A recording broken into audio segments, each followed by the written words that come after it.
ভগবান মা ঘরে ওটা কে? আরে তোর ভাই বিয়ে করে বউ এনেছে।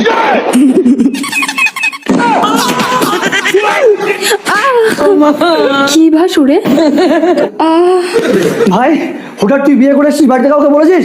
তুই সারা জীবন বিয়ে করবি না বলে কি আমি সারা জীবন আইবুড়ো থাকবো নাকি? তো বাবা মা না দেখে দিলে আমি কি একা একা বিয়ে করবো নাকি?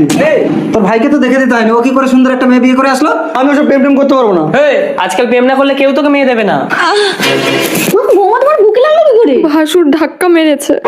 এই বড় ছেলেটা না ভীষণ টালকানা। চলো বৌমা, তোমাকে কোনো কাজ করতে হবে না, তুমি আমার বিছানায় শুয়ে পড়ো, আমি সব কাজ করছি, ঠিক আছে? রুকো যারা, প্রেম না করলে নাকি বিয়ে হবে না।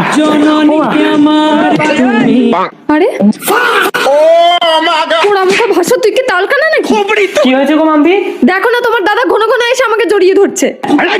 মা তোমার এই বড় ছেলেকে বিয়ে দেবে না, শুধু আমার বউকে ডিস্টার্ব করছে।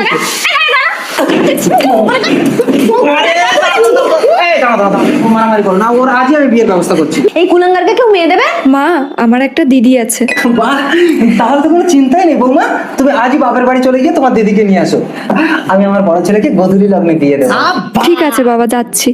আমার বিয়ে করতে লজ্জা লাগে। ঠিক আছে বাবা, তুই চোখ বন্ধ করে বিয়ে করবি, ঠিক আছে? বাবা চোখ বেঁধে গোধূলি লগ্নে বিয়েটা হয়ে গেল, এবার চোখ খুলে ফুলসজ্জাটা করে নি। চোখ তুলে ভয় নেই ভাসুর, ওটা আমার দিদি। দেখে এসেছে আমাদের দুই বোনকে একই রকম দেখতে। মহা মুশকিল, এবার কে কার বউ ধরে টানবে, ঠিক আছে?